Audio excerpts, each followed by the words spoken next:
thank you all for coming. Good to be here after a win. I see some of you are back after not being here last week, so we know who the Fairweather fans are. I'm not looking at anybody, but I'm just saying. Really proud of the kids and the coaches. It was our first win in the American Conference. It was on the road, and it was against East Carolina. So really thrilled about that. Demetrius Knight was Defensive Player of the Week in the American Conference. Our defense continues to be a dominant force, and offensively, I thought we took a really big step forward and found an identity.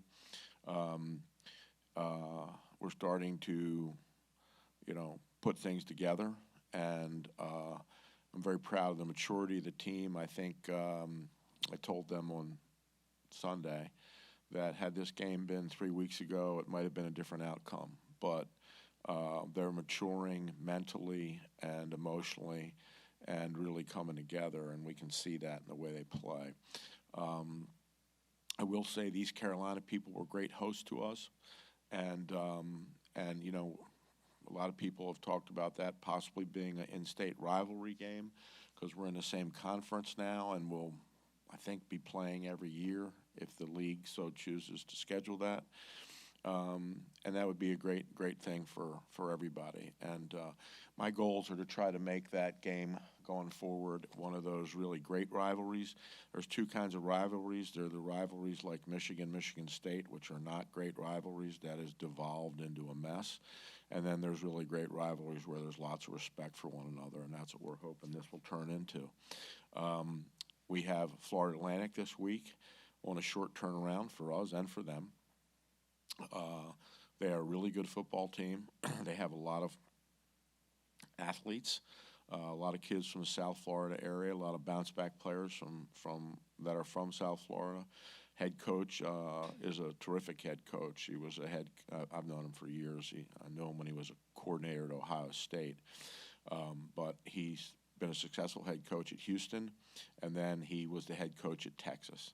And I don't care what anybody says, you don't get to be the head coach at Texas unless you're a dude, and he's a really good football man. They're very good on, they're good on defense, they're good on offense, and they're good on special teams. So this is a really good league opponent. They're 3-4, and will be a really big game for us. Friday night, 7:30. We are really excited to be back home, and we expect it to be packed and raucous, and our kids really like playing at home. So that's it for right now. Hunter, before we get started, Coach, could I ask you to take the topic about the appreciate it. Hunter Bailey, thank you, Coach. For Coach Bogey, you always hear coaches say you can coach a team harder after a victory. What was kind of the response to this win in the locker room Saturday to now? Well, Saturday was joyful after the game, and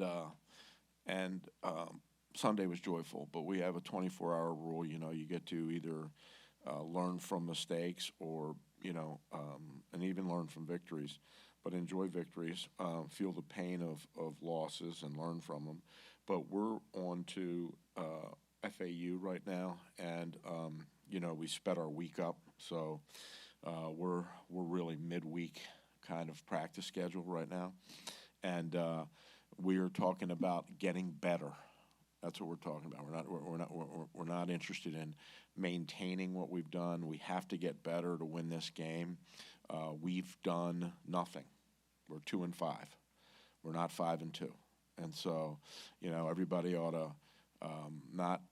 We're talking about this in this building. We should not be having a lot of sticks in the air like we just, scored a hat trick, because we haven't, and we're focused on moving the team forward. Jeremy? Question for Coach Biff and then Coach Miller. You said in the post-game, Coach, that Mike Houston walked up to you and said, I was hoping you weren't going to play forward. Can you talk about Jalen's performance? And then, Mike, can you talk about the problems that he presents opposing defenses? Why don't you take that, Mike? Yeah, he's a dynamic athlete, and I think Biff's done a great job of reminding me good coaches always find ways to not do what the best scheme is or other experiences we've had at other places, but do what your players can do best, the players you have right now. And so that's what we featured on Saturday. And look, like the red zone wasn't nearly what it needs to be, the red zone offense. Just a lack of efficiency there, but we did move the ball up and down the field. I think we possessed the ball for 41 or 42 minutes, which is great. And Jalen played good. I mean, he's a dynamic athlete, and you got to use him that way. And he's a problem to defenses when he can run and throw and pitch the ball and shovel the ball and sprint out and, even scramble on some of those third downs. And that's always a good thing to have. I agree with that.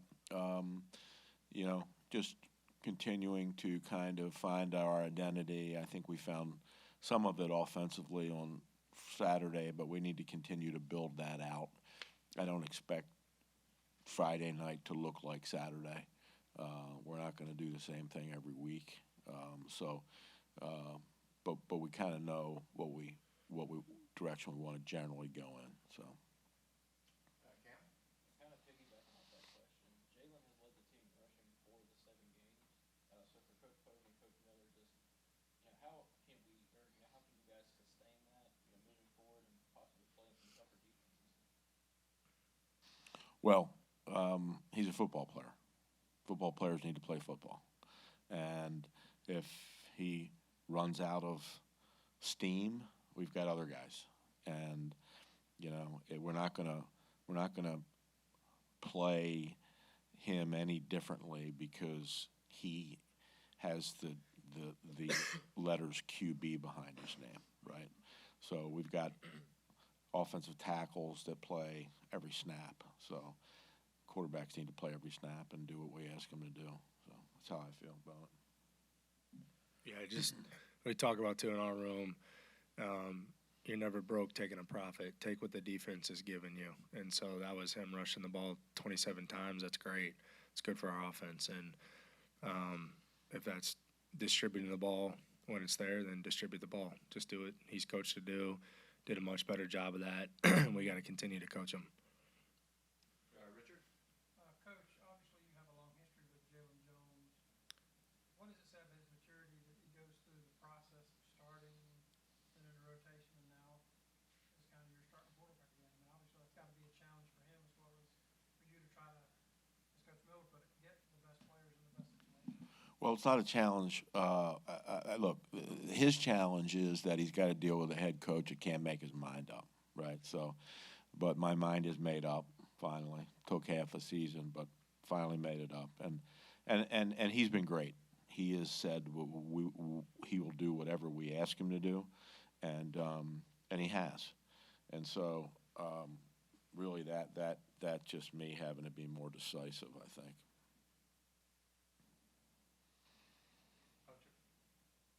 Coach Osborne, defense allowed 127 yards, the lowest in program history, and it really, you guys kind of slowed down the big plays, 4 for just 55 yards in CCU. Do you feel like the defense is kind of rounding into what you expected when the season began? Yeah, Matt, you said a couple weeks ago, we hadn't played a full game yet. I felt like Saturday was probably the first time we did. It's tough to defend offenses, it just is. But I felt like Saturday was the first time that they didn't think, they just did what we were asking them to do. There was no question on the sideline. There was no, I should have done. No, they just played. They just took the game plan, which we spent a lot of time on every week, and they just went and played hard, and that was the result. So, yeah, worked out. Jeremy? Another one for Coach Osborne. After the game, you obviously said the defense relished the opportunity to decide the outcome of the game on their terms. Can you just talk about the confidence you've seen week to week and knowing that your defense is confident enough to say, hey, put the game in us if we go out and get it right? Yeah, I mean, on Monday of last week, we talked about what defense could make more impactful plays. That's the team that was going to win. Before that game, the ECU's defense was statistically was up there, much higher than us in a lot of categories, actually. But, you know, we just said, you know, are we going to do everything that we believe we are and we say, you know? Can we speak something into existence? You know, week 7, we told ourselves that enough was enough. Let's just focus our energy and effort and one play at a time. I know it's sort of coach speak, but how hard can you play that play? Luckily for us, the 55 plays that we played, or 52, whatever it was, they played really, really hard. And, you know, we got a bunch of really good football players on that side of the ball, you know, a bunch of guys that are impactful when they want to be. And it shows, you know, doesn't matter the situation, they're all playing really well right now, which is good. So. Coach, you mentioned, you know, pretty much all season just how critical third down is. You're 3 of 15 on Saturday, but perfect on fourth down. So when you get in situations where, you know, it's third and distance, if you can get it to, you know, 4th and 2, 4th and 1, is the plan to continue to go for it more often, or, you know, Coach Miller, you can add on to this as well. And what are some things that maybe can help on third down efficiency? Well, the way our defense is playing, yes, on the fourth down, we're gonna go for it. Third down, we got to get better. We've been stressing that for the last couple of weeks. It's still not even close to being good enough. And look, I don't want to have to make fourth down decisions, right? I'd like to make no fourth down decisions, but so we got to get that better. Yeah, and we talked about it last week. We can't be in 3rd and 10 plus. We got to be in 3rd and 7 or less. And to do that, you got to be better on 1st and 2nd down. A lot of those 3rd and longs on Saturday were from penalties, and that's us beating ourselves. You know, we talk about that every week. Good teams don't beat themselves. We can control the penalties, the drops, the sacks, the fumbles, the interceptions. If we eliminate those things, play efficient football, we're going to be much better on third down.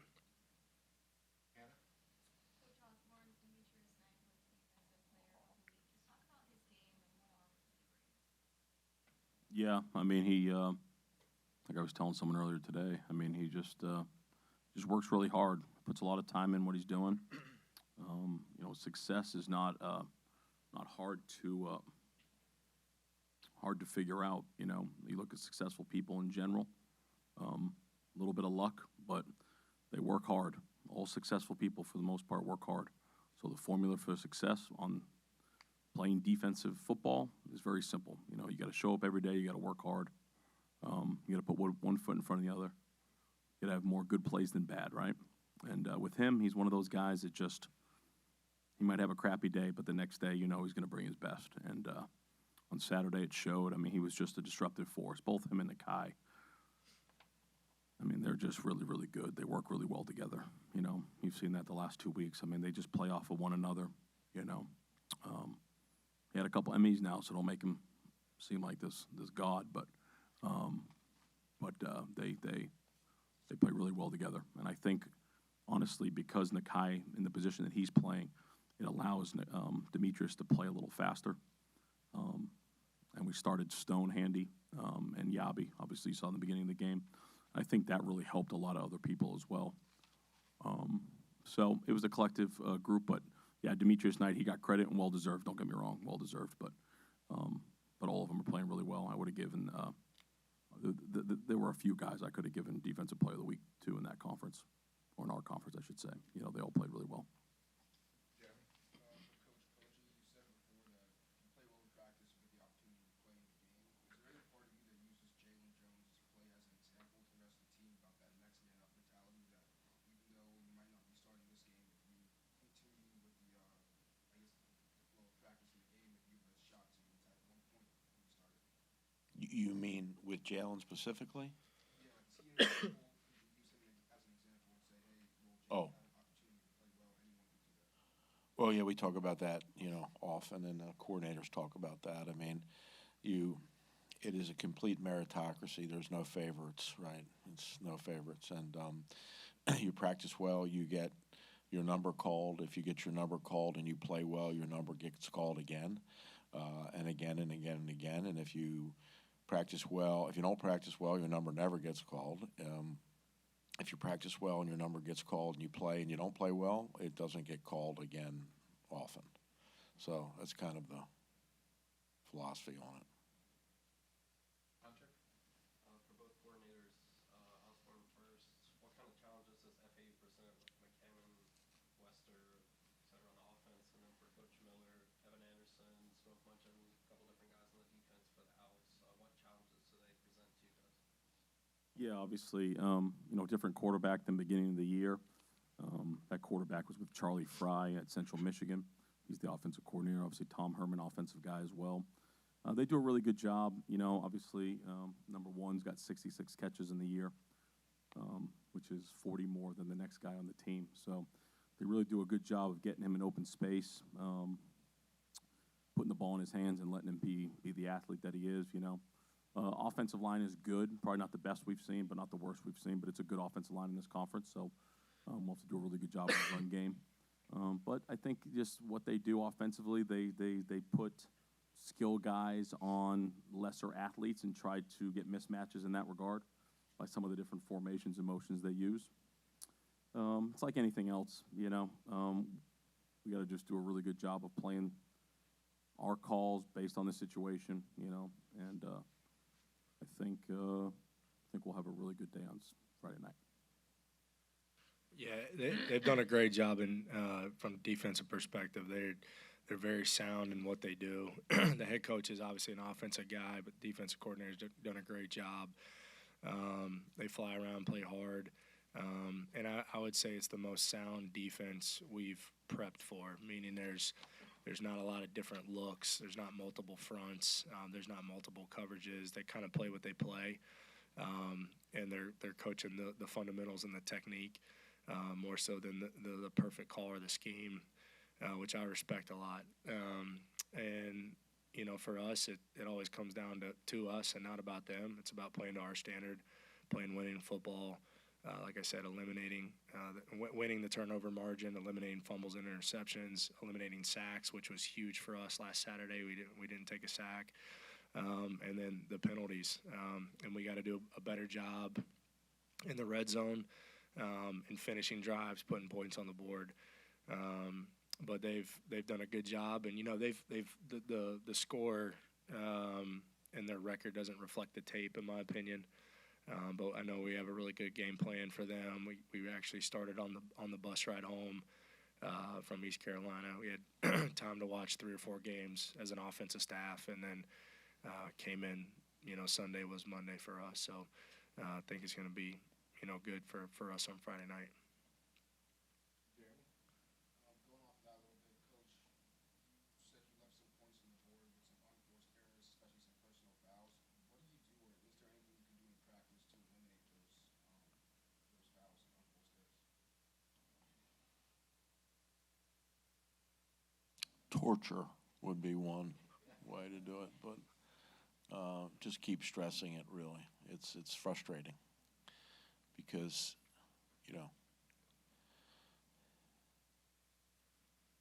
it's just frustrating because we do just talk about it all the time. And we basically gave East Carolina an entire football field of yardage free. And, that we can't keep doing that. But you don't expect everything to change in 1 week, right? It is a process trying to build a program. And we made some really significant strides last week, and we'll need to start, and to keep making strides in those areas. We made significant strides on, but also in areas where we fell down too, like third downs and penalties and things like that. Hunter, for Coach Poggi, you guys have went back and forth with kickers with Buchanan and Larson the past few weeks. Curious, who gives you the best chance in the kicking game moving forward? Me. No. We have a contest. It's contested every week. Jake won it last 2 weeks, so he was the kicker. And in his defense, the last 2 balls were it was a pretty stiff wind, and those were tough kicks. And by the way, I made a mistake at the end of the third quarter. We should have called a timeout there and kicked that field goal that way. So that really wasn't on the kid; it was on me. And the other, I contemplated whether we should even kick those field goals, but it was like 3rd and 20, and I didn't want to go for it and give them, you can second guess yourself a lot. So, but we're having a competition right now in field goal kicking.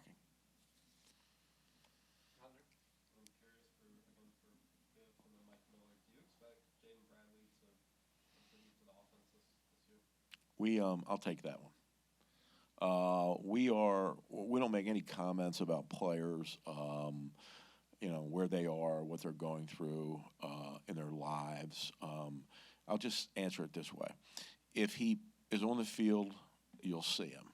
If he's not, no, you won't see him. Okay. Jeremy, going into this, I guess with Coach again, can you just talk about the injury report if there are any going into this game? We are all good. How about that? We're 100% all good, which is really amazing, isn't it? I do want to say something. I'm looking at this. What are these press releases? Game notes. I want to read this. This is really interesting. I do have a lot of respect for Tom Herman. And by the way, Ed Warner, who's associate head coach there, was at Michigan. He's an offensive line coach, really good coach. So they got a group of great coaches, but it says this is interesting. It's called Teaching the Game. It is common for a Herman-led team to not only face but defeat coaches and teams who wouldn't trade rosters, only to realize by game's end that they were defeated by a team whose cornerstones are effort, toughness, and physicality. These cornerstones are difficult to beat and are staples of the Owls program. So I think we're going to be in for a tough game on Friday night. Do we have anything else? No. All right. Thank you, guys. Thank you. Appreciate you coming out.